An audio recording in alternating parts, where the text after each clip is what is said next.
একটা গুরুত্বপূর্ণ বিষয় আপনি সামনে এনেছেন যে আমাদের জীবনের লক্ষ্যটা কি।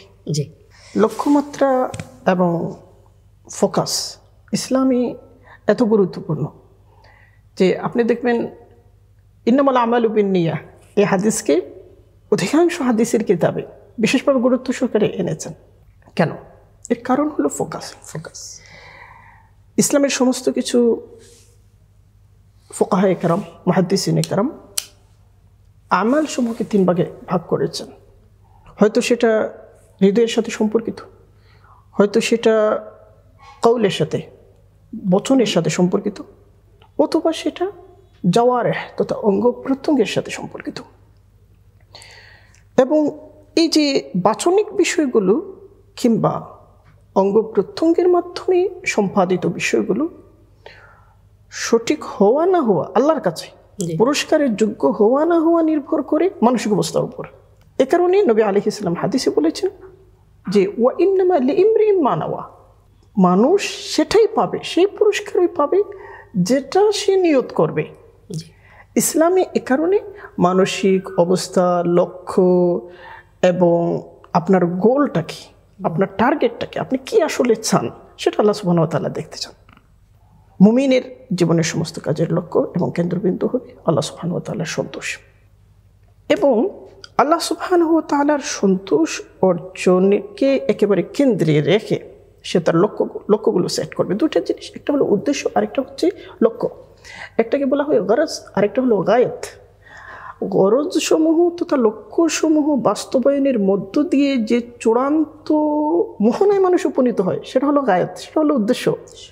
ফলে আমরা জাগতিক বিষয়ের মধ্যে লক্ষ্য সেট করি। আমাদের ব্যবসা বাণিজ্যের মধ্যে একটা লক্ষ্য থাকে, আমাদের রাজনৈতিক কর্মকাণ্ডে একটা লক্ষ্য থাকে, আমাদের রচনা কর্মে একটা লক্ষ্য থাকে।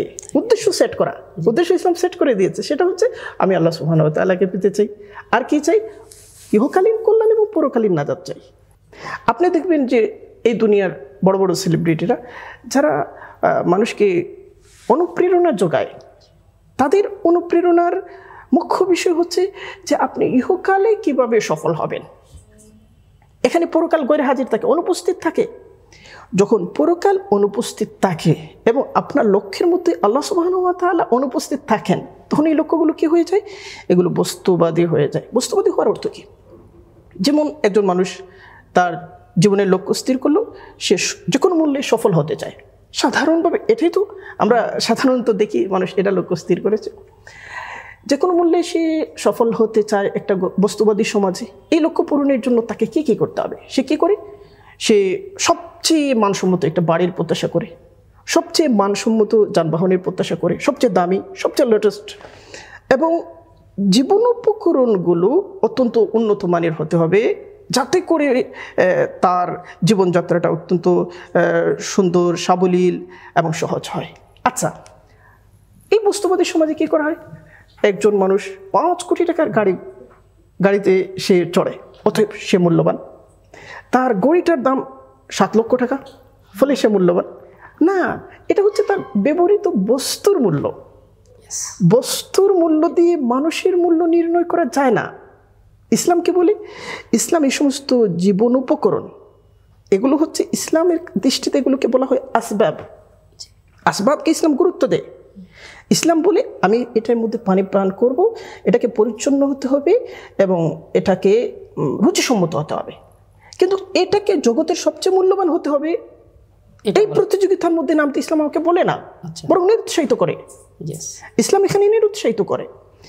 ফলে আসবাব তথা উপকরণগুলোকে গুরুত্ব দেওয়া হয়, ইসলাম গুরুত্ব দেয়, কিন্তু এর একটা সীমানা নির্ধারণ করে দেয়। এর একটা জায়গা ইসলাম স্থির করে দিয়েছে। প্রত্যেকটাকে যার যার পাওনা পরিশোধ করে ইসলাম, প্রাপ্যস্থান বুঝিয়ে দেয় ইসলাম। কিন্তু বস্তুবাদী সমাজে আপনার সাফল্যের মানদণ্ড হলো আপনি কি কি বস্তু ব্যবহার করেন। আপনার গাড়িটা, আপনার যে মোবাইলটা, আপনার বাসাটা, এবং আপনার ব্যাংক অ্যাকাউন্টটা, তার ফিগারটা, আপনার চাকরি, আপনি যে বেতন পান এই বেতনটা কত ডিজিটের। এগুলো তো কোনোটাই আভ্যন্তরীণ বৈশিষ্ট্যের প্রতিফলন না। এগুলো মানুষের আভ্যন্তরীণ সত্তার প্রতিনিধিত্ব করে না।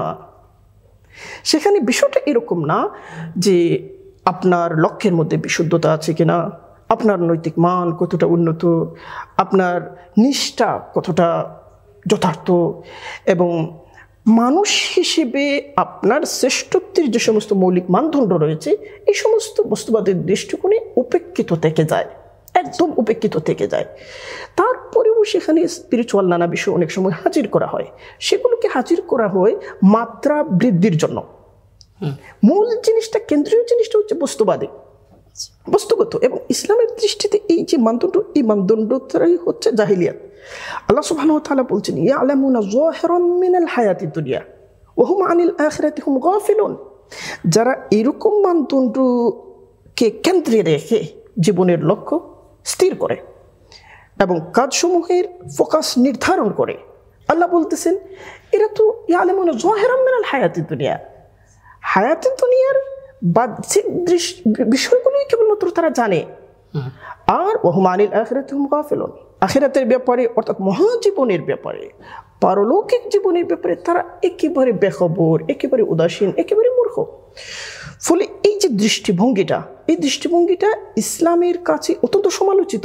এবং আল্লাহ সুবহানাহু ওয়া তাআলা জানাচ্ছেন, আপনি যখন লক্ষ্য স্থির করছেন ব্যবসা বাণিজ্য, রাজনীতি, সাংস্কৃতিক কর্মকাণ্ড, যে কোনো ক্ষেত্রে, তখন আল্লাহ সুবহানাহু ওয়া তাআলা আপনাকে পরামর্শ দিচ্ছেন।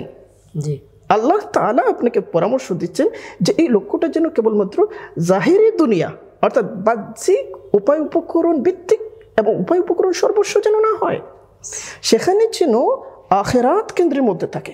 দুইটা সমন্বয়। এই কারণে ইসলামী ফোকাসিং এর ক্ষেত্রে ইসলাম আমাদেরকে যে নির্দেশনা দেয় সেখানে দুটি জিনিস। কেন্দ্রীয় বিষয় হলো আমরা হাসানা চাই। হাসানা কেন দরকার? ফালাহ দরকারের জন্য।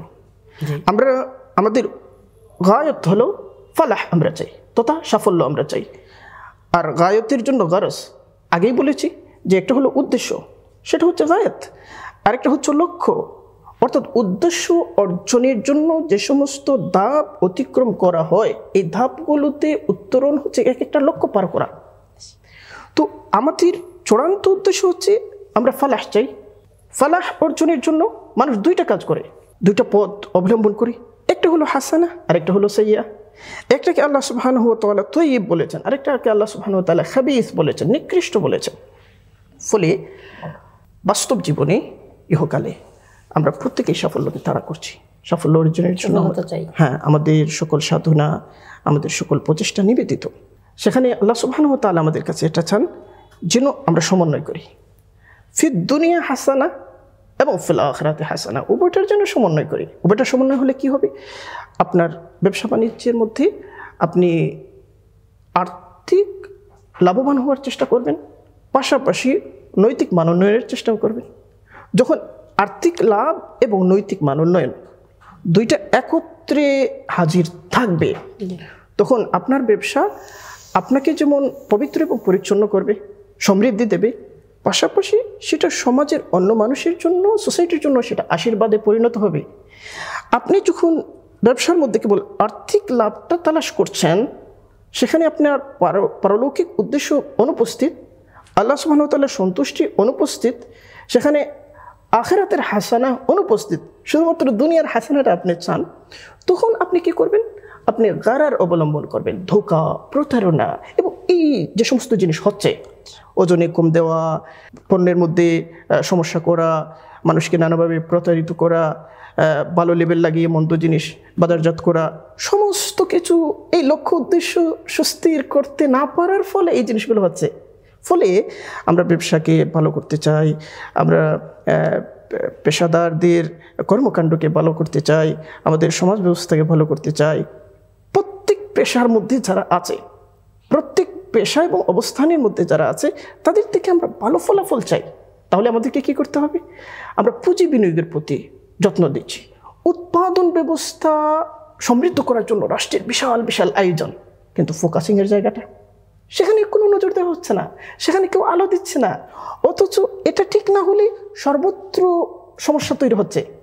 এই কারণে ইসলাম বলে যে আপনার প্রতিটি ক্ষেত্রে আপনি শিক্ষার্থী আগে লক্ষ্য স্থির করেন, শিক্ষক লক্ষ্য স্থির করেন, শিক্ষক যখন দুইটা জিনিসের সমন্বয় করবেন, দুনিয়ার হাসান এবং আখিরাতের হাসানা, তখন তিনি তার ছাত্রের কোনো হক নষ্ট করতে পারবেন না। তখন তিনি কেবলমাত্র নিজের ব্যক্তিগত লাভের জন্য ছাত্রকে ক্লাসে বঞ্চিত করে তাকে প্রাইভেট পড়ানোর যে কৌশলগুলো, এই কৌশলগুলো তিনি অবলম্বন করবেন না। তিনি চেষ্টা করবেন ক্লাসের মধ্যেই তাকে সর্বোচ্চটুকু দেওয়ার জন্য। এইভাবে সমাজের প্রতিটি ক্ষেত্রে আমরা ভালো ফলাফল আশা করব, যদি আমরা লক্ষ্যের জায়গার প্রতি বিশেষভাবে মনোযোগ প্রদান করি।